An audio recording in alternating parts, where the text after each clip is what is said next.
Shalom saudaraku sekalian, dimanapun saudara berada. Tuhan kiranya menopang hidupmu dan keluargamu. Hari ini saya mengajak kita merenungkan pengajaran Tuhan dari Injil Lukas pasal yang kelima ayat 1 sampai 11. Lukas pasal 5 ayat 1 sampai 11. Saudara sekalian, hidup ini tidak mudah karena penuh dengan perjuangan. Kita berjuang buat diri kita sendiri, kita berjuang buat keluarga kita. Dan seringkali perjuangan kita tidak menghasilkan sesuatu yang sesuai dengan harapan kita. Nah, demikian juga dengan apa yang dialami oleh Simon Petrus dan kawan-kawannya. Profesi mereka sebelum menjadi murid Yesus adalah nelayan.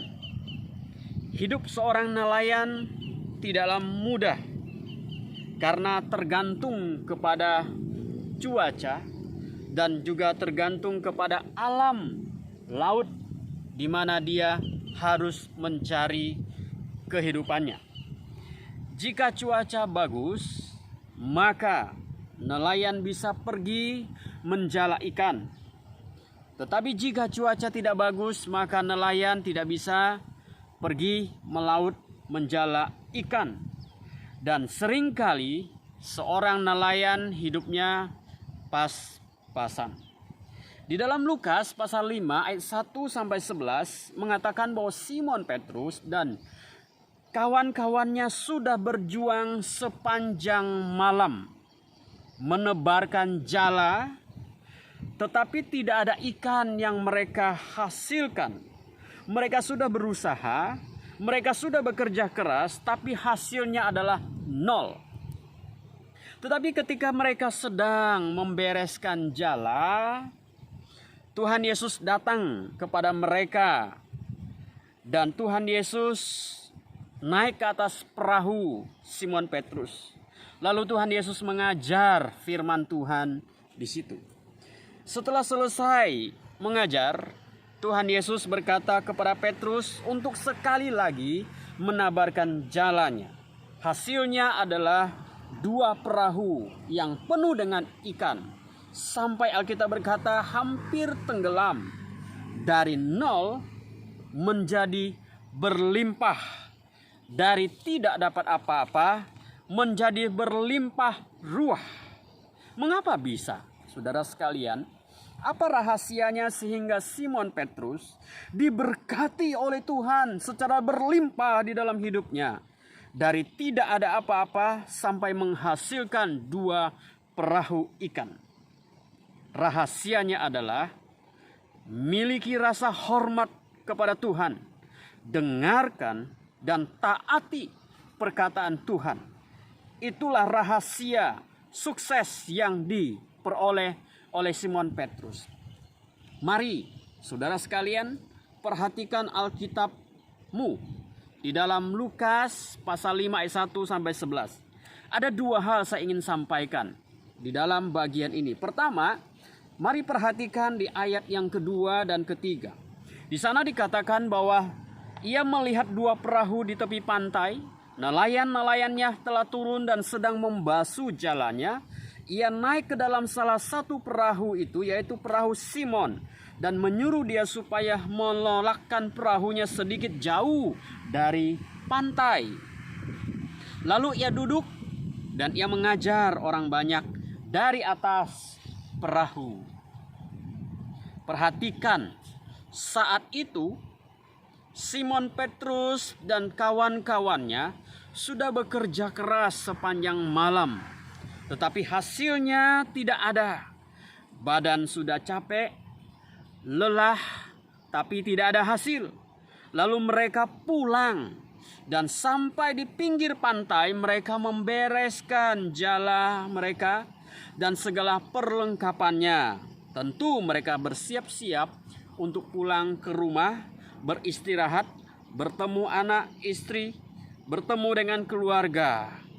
Tapi ketika mereka dalam keadaan yang sudah beres-beres, dalam keadaan letih, capek, lalu Yesus datang dan Yesus dikatakan naik ke atas perahu Simon Petrus. Dan Yesus mengajar dari atas perahu Simon Petrus. Saudara bisa bayangkan bagaimana perasaan Petrus pada waktu itu. Badan sudah capek, sudah lelah, tidak ada hasil. Lalu Yesus datang, kemudian Yesus duduk di sana. Lalu kemudian Yesus mengajar di sana.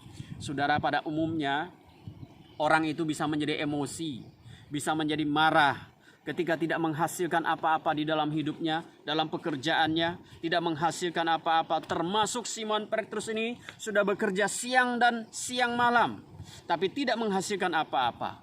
Lalu kemudian setelah beres-beres mau pulang ke rumah, Yesus datang. Oh, ini tidak mudah, saudara sekalian. Tetapi kita melihat bahwa Simon Petrus tunduk pada Yesus. Simon Petrus tidak marah-marah kepada Yesus. Simon Petrus tidak komplain kepada Yesus dan berkata, Yesus, aku sudah capek, aku mau pulang. Tidak, dia tunduk karena dia tahu. Karena dia, Petrus, punya rasa hormat terhadap Yesus yang tadinya dia anggap sebagai guru. Itu yang pertama, saudara sekalian. Yang kedua, mari perhatikan di ayat 4 dan 5. Setelah Yesus selesai berbicara, dia berkata kepada Simon, bertolaklah ke tempat yang dalam dan tebarkanlah jalamu untuk menangkap ikan. Simon menjawab, Guru, telah sepanjang malam kami bekerja keras dan tidak menangkap apa-apa. Tapi karena engkau menyuruhnya, aku akan menebarkan jala juga. Luar biasa sikap daripada Simon Petrus ini. Ingat, dalam hal menangkap ikan, Simon Petrus adalah ahlinya. Sementara Yesus, dia adalah seorang guru. Kerjanya adalah mengajar. Tahu apa sih Yesus mengenai masalah menjala ikan? Bisa saja Petrus membantah Yesus dan berkata, Guru, saya lebih berpengalaman daripada engkau.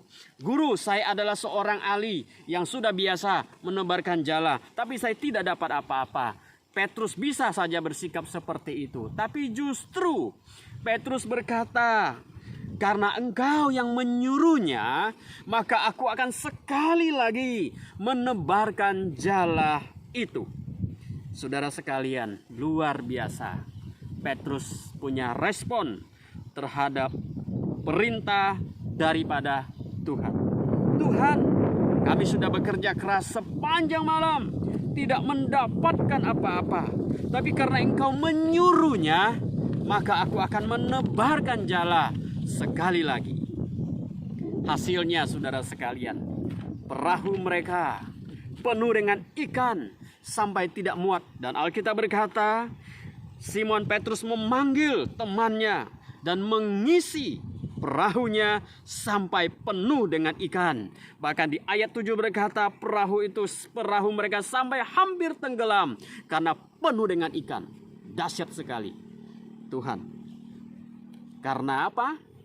Karena Simon Petrus tunduk, taat kepada perkataan Yesus Kristus. Saudara sekalian dikasihi Tuhan, jika ingin kita mengalami anugerah Tuhan yang berlimpah dalam hidup kita, miliki rasa hormat kita kepada Tuhan, dengarkan dan taati perkataan Tuhan dalam hidup kita.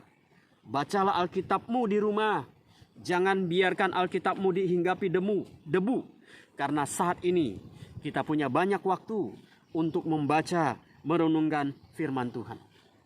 Dan taati apa yang kita baca dari firman Tuhan itu. Percayalah bahwa kita akan mengalami keajaiban Tuhan. Situasi memang sulit. Situasi memang tidak mudah hari-hari ini. Tapi kita percaya bahwa Tuhan tidak pernah kekurangan cara untuk memberkati hidupmu dan hidupku. Selama kita berjalan di dalam kehendak Tuhan, jangan takut kekurangan kasih karunia Tuhan. Tuhan punya caranya. Kita tidak tahu caranya, tapi Tuhan tahu caranya untuk memberkati kita. Yang penting adalah kita berjalan di dalam kehendak rencana Tuhan. Kiranya Tuhan memberkati saudara sekalian di dalam menjalani hari-hari kita ke depannya. Dan juga berikut ini kita juga akan mendengarkan renungan dari Bapak James Sudargo. Bapak James Sudargo adalah seorang dosen saya, seorang sahabat, mentor saya, dan profesinya adalah seorang pengacara. Mari kita dengarkan renungan dia dari bagian Alkitab yang sama. Tuhan berkati. Ya, Bapak Ibu, teman-teman sekalian, pada saat ini saya ingin mengajak teman-teman untuk merenungkan apa makna yang dikandung pada Lukas pasal 5 ayat 1 sampai 11. Seringkali kita mendengar soal menjala ikan jadi penjala orang, penjala manusia. Tapi mungkin jarang yang mengupas apa inti dasar dari cerita tersebut. Pada kesempatan ini saya akan mengajak Bapak Ibu, teman-teman sekalian untuk merenungkan apa sih sebenarnya inti daripada ajaran ini. Ajaran ini kalau kita lihat dalam ayat 3, Lukas 5 ayat 3, itu kita lihat bahwa Yesus masuk ke perahu lalu mengajar. Apa yang diajarkan adalah firman Tuhan. Nah, firman Tuhan yang diajarkan didengar oleh orang-orang yang mendengarkan di pantai. Nah, setelah pengajaran itu diajarkan, lalu Tuhan Yesus berkata kepada Simon, "Simon, bertolaklah ke tempat yang dalam dan tebarkanlah jalamu untuk menangkap ikan."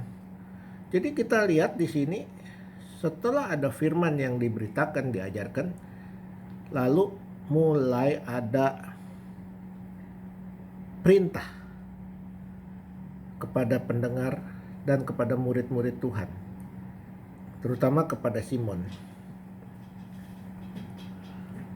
Lalu Simon secara logika dan pengalaman dia, Simon menjawab, "Guru, telah sepanjang malam kami bekerja keras dan kami tidak dapat menangkap apa-apa."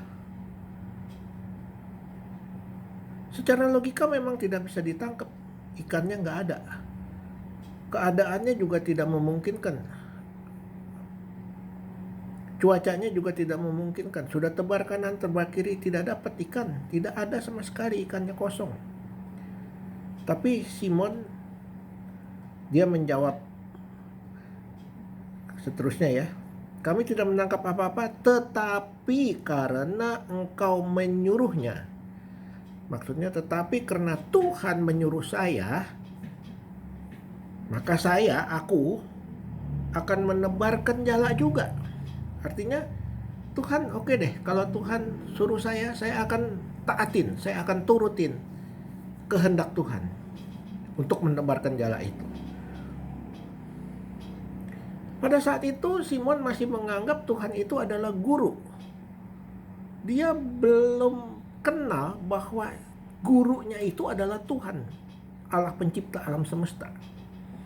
Dia hanya terpaut, ini orang hebat dan kami menganggap dia guru, makanya dia hanya sebut guru. Nah, kita lihat dalam ayat 6, setelah mereka melakukannya, mereka menangkap sejumlah besar ikan sehingga jala mereka mulai sobek, mulai koyak. Ya. Lalu ayat 7 dikatakan ikan itu sampai memenuhi 2 perahu. Perahu Simon dan perahu teman-temannya. Sehingga perahunya saja hampir tenggelam.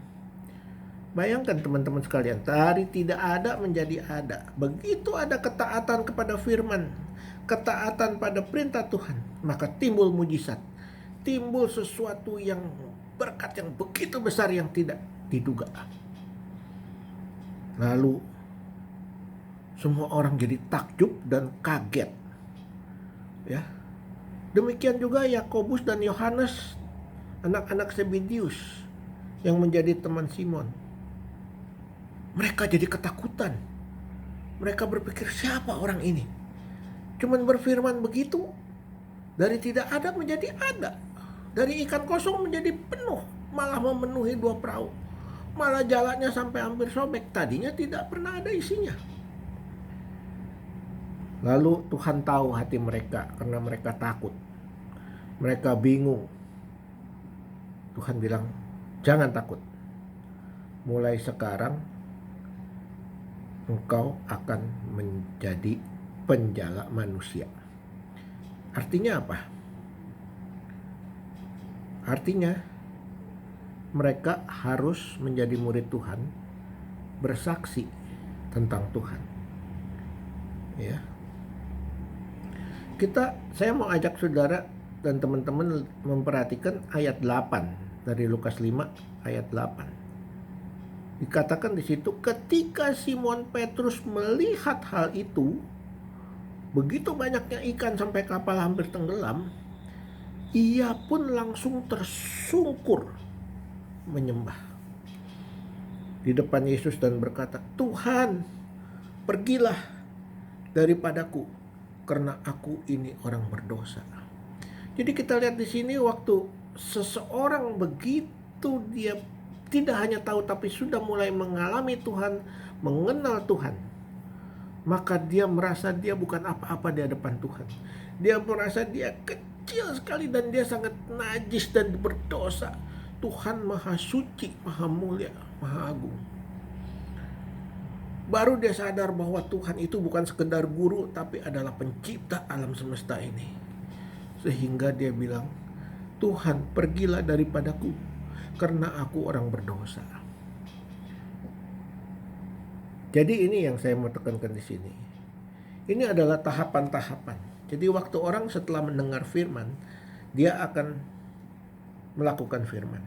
Waktu dia melakukan dan taat pada firman, maka terjadi pengenalan akan Tuhan, sehingga terjadi mujizat-mujizat. Karena Tuhan mengatakan, mintalah apa yang kamu minta dalam namaku, aku berikan, asal itu baik untuk kamu. Ini terjadi mujizat.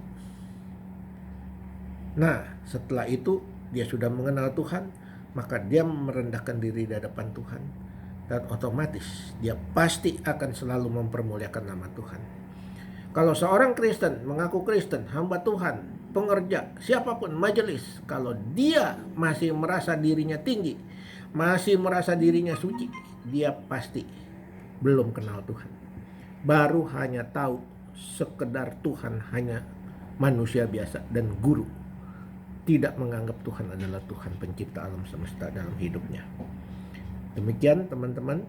Terima kasih teman-teman sudah mau mendengarkan renungan ini.